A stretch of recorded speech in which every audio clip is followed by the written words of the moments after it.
संजय ने कहा, करुणा से व्याप्त शोकयुक्त अश्रुपूरित नेत्रों वाले अर्जुन को देखकर मधुसूदन कृष्ण ने ये शब्द कहे। श्री भगवान ने कहा, हे अर्जुन, तुम्हारे मन में यह कलमश आया कैसे? यह उस मनुष्य के लिए तनिक भी अनुकूल नहीं है जो जीवन के मूल्य को जानता हो। इससे उच्च लोक की नहीं अपितु अपयश की प्राप्ति होती है। हे प्रतापुत्र, इस हीन नपुंसकता को प्राप्त मत हो, यह तुम्हें शोभा नहीं देती। हे शत्रुओं के दमन करता, हृदय की शुद्ध दुर्बलता को त्याग कर युद्ध के लिए खड़े हो। अर्जुन ने कहा, हे शत्रुहंता, हे मधुसूदन, मैं युद्ध भूमि में किस तरह भीष्म तथा द्रोण जैसे पूजनीय व्यक्तियों पर उलटकर बाण चलाऊंगा। ऐसे महापुरुषों को जो मेरे गुरु हैं, उन्हें मारकर जीने की अपेक्षा इस संसार में भीख मांगकर खाना अच्छा है।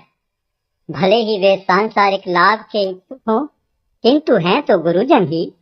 यदि उनका वध होता है तो हमारे द्वारा भोग्य प्रत्येक वस्तु उनके रक्त से सनी होगी। हम यह भी नहीं जानते कि हमारे लिए क्या श्रेष्ठ है, उनको जीतना या उनके द्वारा जीते जाना।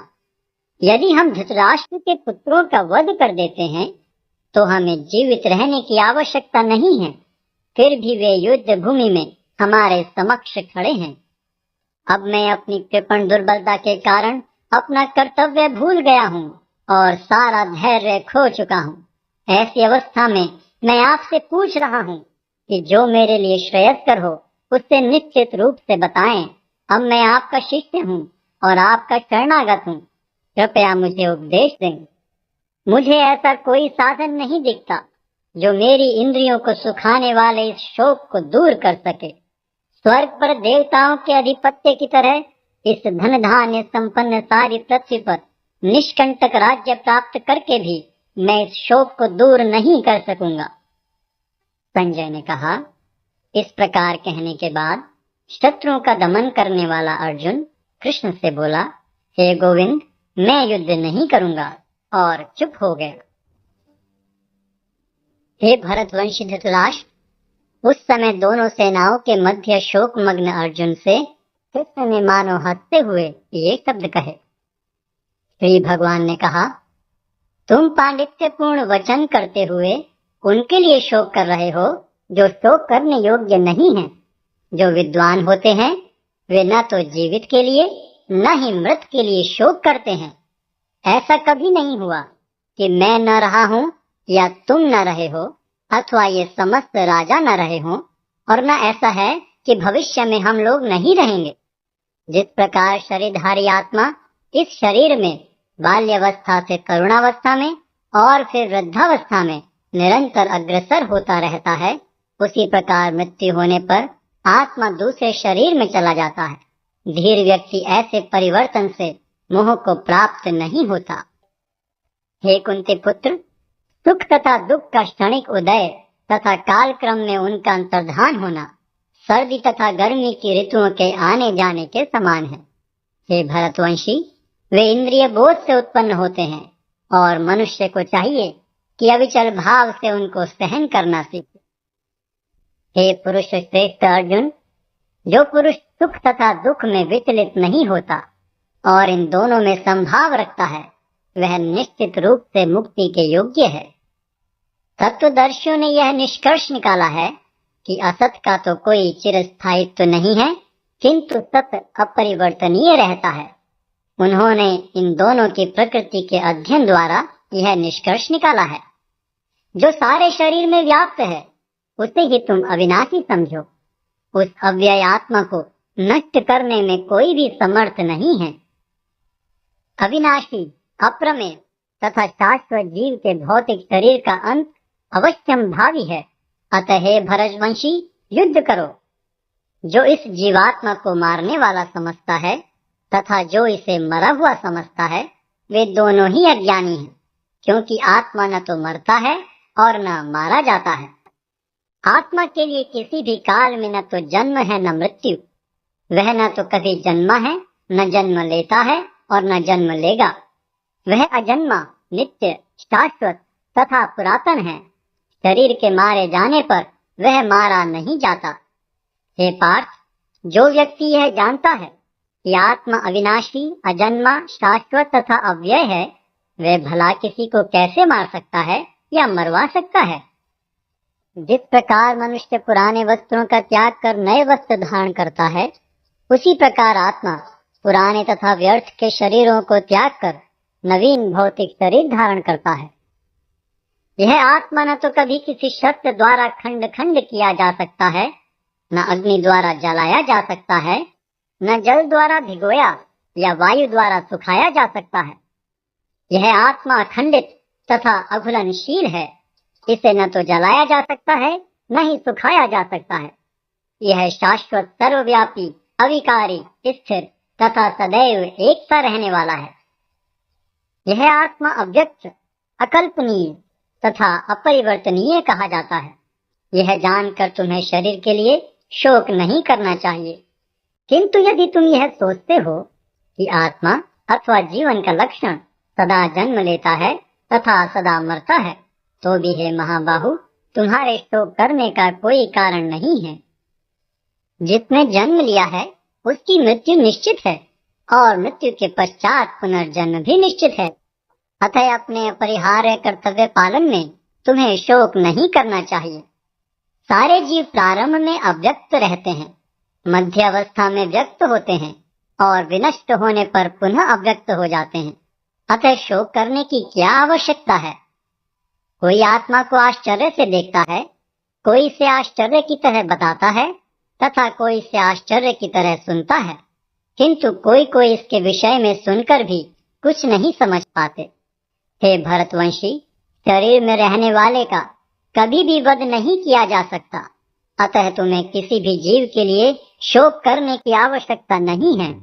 क्षत्रिय होने के नाते अपने विशिष्ट धर्म का विचार करते हुए तुम्हें जानना चाहिए कि धर्म के लिए युद्ध करने से बढ़कर तुम्हारे लिए अन्य कोई कार्य नहीं है।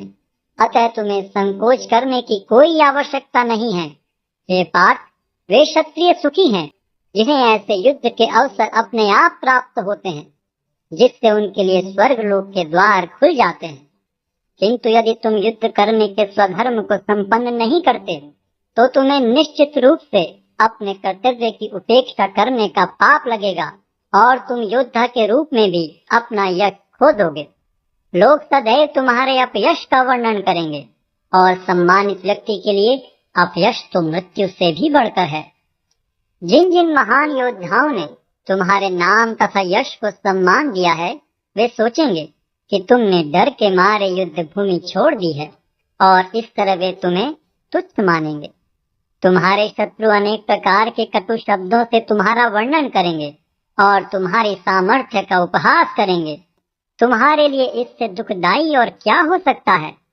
हे कुंती पुत्र, तुम यदि युद्ध में मारे जाओगे तो स्वर्ग प्राप्त करोगे, या यदि तुम जीत जाओगे तो पृथ्वी के साम्राज्य का भोग करोगे। अतः दृढ़ संकल्प करके खड़े हो और युद्ध करो। तुम सुख या दुख, हानि या लाभ, विजय या पराजय का विचार किए बिना युद्ध के लिए युद्ध करो। ऐसा करने पर तुम्हें कोई पाप नहीं लगेगा। यहाँ मैंने वैश्लेषिक अध्ययन द्वारा इस ज्ञान का वर्णन किया है। अब निष्काम भाव से कर्म करना बता रहा हूँ, उसे सुनो। हे प्रताप पुत्र, तुम यदि ऐसे ज्ञान से कर्म करोगे तो तुम कर्मों के बंधन से अपने को मुक्त कर सकते हो। इस प्रयास में न तो हानि होती है न ही ह्रास, अपितु इस पथ पर की गई अल्प प्रगति भी महान भय से रक्षा कर सकती है। जो इस मार्ग पर चलते हैं वे प्रयोजन में दृढ़ रहते हैं और उनका लक्ष्य भी एक होता है। हे कुरुनंदन, जो दृढ़ प्रतिज्ञ नहीं है उनकी बुद्धि अनेक शाखाओं में विभक्त रहती है। अल्पज्ञानी मनुष्य वेदों के उन अलंकारिक शब्दों के प्रति अत्यधिक आसक्त रहते हैं जो स्वर्ग की प्राप्ति, अच्छे जन्म, शक्ति इत्यादि के लिए विविध सकाम कर्म करने की संस्तुति करते हैं। इंद्रिय तृप्ति तथा ऐश्वर्य में जीवन की अभिलाषा के कारण वे कहते हैं कि इससे बढ़कर और कुछ नहीं है। जो लोग इंद्रिय भोग तथा भौतिक ऐश्वर्य के प्रति अत्यधिक आसक्त होने से ऐसी वस्तुओं से मोहग्रस्त हो जाते हैं, उनके मनों में भगवान के प्रति भक्ति का दृढ़ निश्चय नहीं होता। वेदों में मुख्यतया प्रकृति के तीनों गुणों का वर्णन हुआ है। हे अर्जुन, इन तीनों गुणों से ऊपर उठो, समस्त द्वैतों और लाभ तथा सुरक्षा की सारी चिंताओं से मुक्त होकर आत्मपरायण बनो। एक छोटे से कूप का सारा कार्य एक विशाल जलाशय से तुरंत पूरा हो जाता है। इसी प्रकार वेदों के आंतरिक तात्पर्य जानने वाले को उनके सारे प्रयोजन सिद्ध हो जाते हैं। तुम्हें अपना कर्म करने का अधिकार है, किंतु कर्म के फलों के तुम अधिकारी नहीं हो। तुम न तो कभी अपने आप को अपने कर्मों के फलों का कारण मानो, न ही कर्म न करने में कभी आसक्त हो। हे अर्जुन, जय अथवा पराजय की समस्त आसक्ति त्याग कर समभाव से अपना कर्म करो। ऐसी समता योग कहलाती है। हे धनंजय, भक्ति के द्वारा समस्त गर्हित कर्मों से दूर रहो और उसी भाव से भगवान की शरण ग्रहण करो। जो व्यक्ति अपने सकाम कर्म फलों को भोगना चाहते हैं वे कृपण हैं। भक्ति में संलग्न मनुष्य इस जीवन में ही अच्छे तथा बुरे कार्यों से अपने को मुक्त कर लेता है। अतः योग के लिए प्रयत्न करो, क्योंकि सारा कार्य कौशल यही है। इस तरह भगवत भक्ति में लगे रहकर बड़े बड़े ऋषि, मुनि अथवा भक्तगण अपने आप को इस भौतिक संसार में कर्म के फलों से मुक्त कर लेते हैं। इस प्रकार वे जन्म मृत्यु के चक्र से छूट जाते हैं और भगवान के पास जाकर उस अवस्था को प्राप्त करते हैं जो समस्त दुखों से परे है। जब तुम्हारी बुद्धि मोह रूपी सघन वन को पार कर जाएगी तो तुम सुने हुए तथा सुनने योग्य सब के प्रति अन्य मनस्क हो जाओगे। जब तुम्हारा मन वेदों की अलंकारमयी भाषा से विचलित न हो और वह आत्म साक्षात्कार की समाधि में स्थिर हो जाए, तब तुम्हें दिव्य चेतना प्राप्त हो जाएगी। अर्जुन ने कहा, हे कृष्ण, अध्यात्म में लीन चेतना वाले व्यक्ति के क्या लक्षण हैं? वह कैसे बोलता है तथा उसकी भाषा क्या है? वह किस तरह बैठता और चलता है? श्री भगवान ने कहा, हे पार्थ, जब मनुष्य मनोधर्म से उत्पन्न होने वाली इंद्रिय तृप्ति की समस्त कामनाओं का परित्याग कर देता है और जब इस तरह से विशुद्ध हुआ उसका मन आत्मा में संतोष प्राप्त करता है, तो वह विशुद्ध दिव्य चेतना को प्राप्त स्थित प्रज्ञ कहा जाता है, जो त्रय तापों के होने पर भी मन में विचलित नहीं होता अथवा सुख में प्रसन्न नहीं होता और जो आसक्ति, भय तथा क्रोध से मुक्त है, वह स्थिर मन वाला मुनि कहलाता है।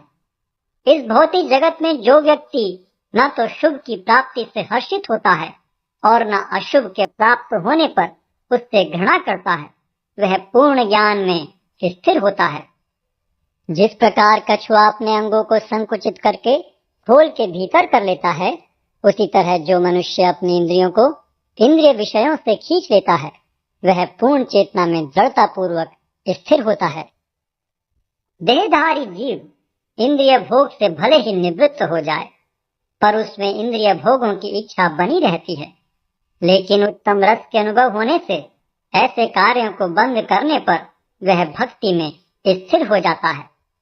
हे अर्जुन, इंद्रियां इतनी प्रबल तथा वेगवान हैं कि वे उस विवेकी पुरुष के मन को भी बलपूर्वक हर लेती हैं जो उन्हें वश में करने का प्रयत्न करता है। जो इंद्रियों को पूर्णतया वश में रखते हुए इंद्रिय संयम करता है और अपनी चेतना को मुझ में स्थिर कर देता है, वह मनुष्य स्थिर बुद्धि कहलाता है। इंद्रिय विषयों का चिंतन करते हुए मनुष्य की उनमें आसक्ति उत्पन्न हो जाती है और ऐसी आसक्ति से काम उत्पन्न होता है और फिर काम से क्रोध प्रकट होता है।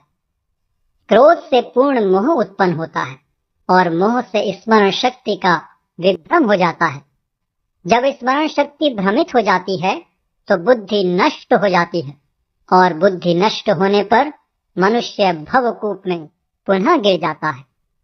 किंतु सत राग तथा द्वेष से मुक्त एवं अपनी इंद्रियों को संयम द्वारा वश में करने में समर्थ व्यक्ति भगवान की पूर्ण कृपा प्राप्त कर सकता है।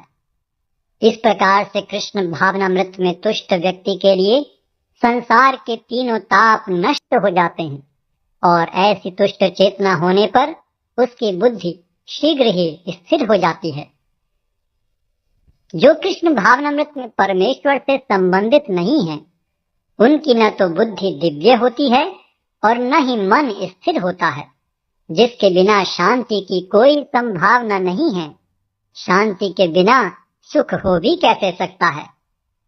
जिस प्रकार पानी में तैरती नाव को प्रचंड वायु दूर बहा ले जाती है, उसी प्रकार विचरणशील इंद्रियों में से कोई एक, जिस पर मन निरंतर लगा रहता है, मनुष्य की बुद्धि को हर लेती है। अतः हे महाबाहु, जिस पुरुष की इंद्रियां अपने अपने विषयों से सब प्रकार से विरत होकर उसके वश में है, उसी की बुद्धि निस्संदेह स्थिर है।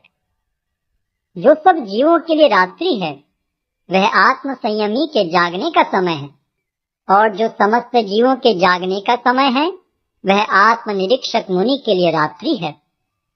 जो पुरुष समुद्र में निरंतर प्रवेश करती रहने वाली नदियों के समान इच्छाओं के निरंतर प्रवाह से विचलित नहीं होता और जो सदैव स्थिर रहता है, वही शांति प्राप्त कर सकता है, वह नहीं जो ऐसी इच्छाओं को तुच्छ करने की चेष्टा करता हो। जिस व्यक्ति ने इंद्रिय तृप्ति की समस्त इच्छाओं का परित्याग कर दिया है, जो इच्छाओं से रहित रहता है और जिसने सारी ममता त्याग दी है तथा अहंकार से रहित है, वही वास्तविक शांति को प्राप्त कर सकता है। यह आध्यात्मिक तथा ईश्वरीय जीवन का पथ है, जिसे प्राप्त करके मनुष्य मोहित नहीं होता। यदि कोई जीवन के अंतिम समय में भी इस तरह स्थित हो, तो वह भगवत धाम में प्रवेश कर सकता है।